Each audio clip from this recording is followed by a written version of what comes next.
présente, je m'appelle Emmanuel et je suis un spécialiste amateur de l'Art Nouveau. Donc, je vais vous parler aujourd'hui de cet immeuble de phare qui s'appelle le Castel Béranger, qui a été construit en 1899 par l'architecte Hector Guimard et qui a été primé autour des façades de la ville de Paris. Donc, Guimard est connu également pour être l'architecte des métros parisiens, des anciens métros.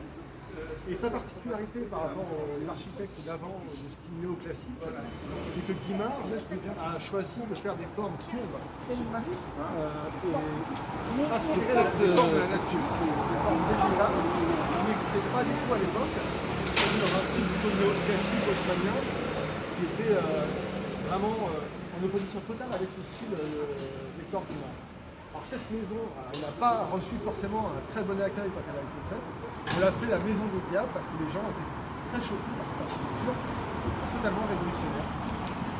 Et l'architecte Bel Hector, comme on l'a appelé dans le quartier, avait du mal à s'intégrer dans cette bourgeoisie du 16e justement, parce qu'il avait fait ses études à Lyon auparavant et qu'il avait demandé à une riche bourgeoise du 16e de financer la construction de ces immeubles.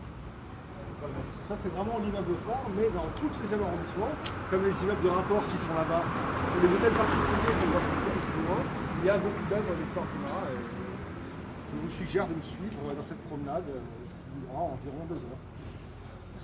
Parfait. Juste si tu peux faire juste un Tu petit... pousses la porte. Voilà, et tu parles juste... Alors on va envoyer qu'une ou deux personnes, et tu racontes que c'est l'histoire de comme une grotte. Vas-y Lucien. C'est une grotte sous-marine. Domina, c'est voilà, tous ceux qui filment, on va rester devant. C'est censé être une grotte sous-marine.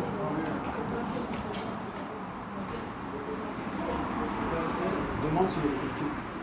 Est-ce que vous avez des questions là? Oui, on a des questions. J'ai une question. Ouais.